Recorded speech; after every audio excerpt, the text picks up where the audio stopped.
मुंशी प्रेमचंद। यूँ तो उपवन में अनेक प्रकार के फूल खिलकर उपवन की सुंदरता बढ़ाते हैं, किंतु जिस प्रकार गुलाब के स्थान उपवन के अद्वितीय होता है, उसी प्रकार हिंदी साहित्य की वाटिका में प्रेमचंद नामक गुलाब अपनी सुगंध से पूरी वाटिका को महका रहा है।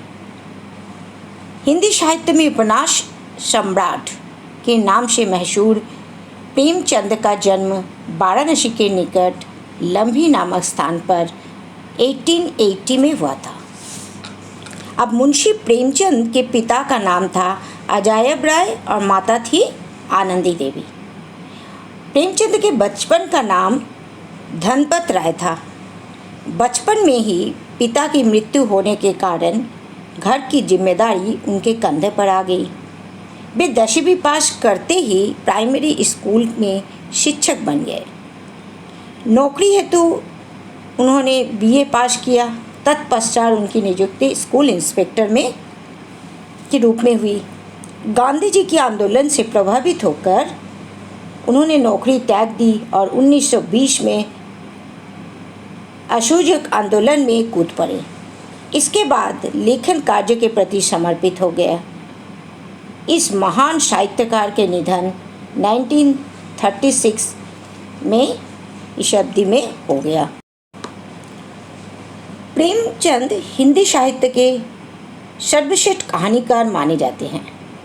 उन्होंने लगभग 300 से अधिक कहानियाँ तथा 11 उपन्यास लिखे। उनकी कहानियाँ का संग्रह मानसरोवर के नाम से 8 भागों में संकलित है। उपन्यास में गोदान, प्रतिज्ञा, वरदान, गबन, कर्मभूमि, कहानियों में कफन, नवनिधि, प्रेरणा, मनमोहक, प्रेम गंगा बहुत ही उत्कृष्ट लेखन है।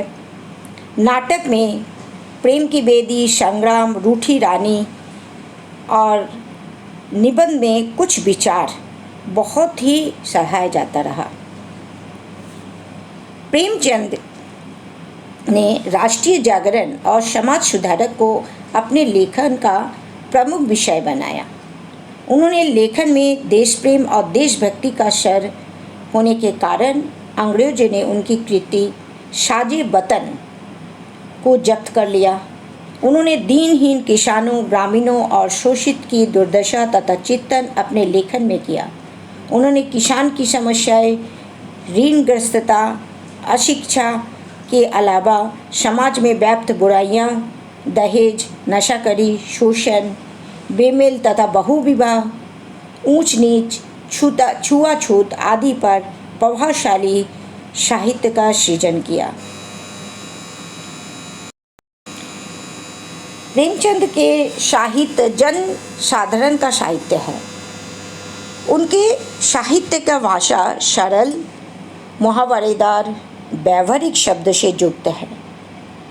उन्होंने लोक भाषा की साहित्य सृजन किया। उनके पात्र की भाषा, वातावरण तथा मनोदशा अनुकूल है। वे बड़ी से बड़ी बात को भी बड़ी सरल शब्द में और संक्षेप में कहने में सिद्ध हस्त थे। उन्होंने अरबी, फारसी, अंग्रेजी में प्रचलित शब्दों का अपने लेखन में प्रयोग किया। इससे भाषा को एक सजीव, प्रभावशाली और व्यावहारिक बन गया, जिससे आज भी लोग भूला नहीं पाते।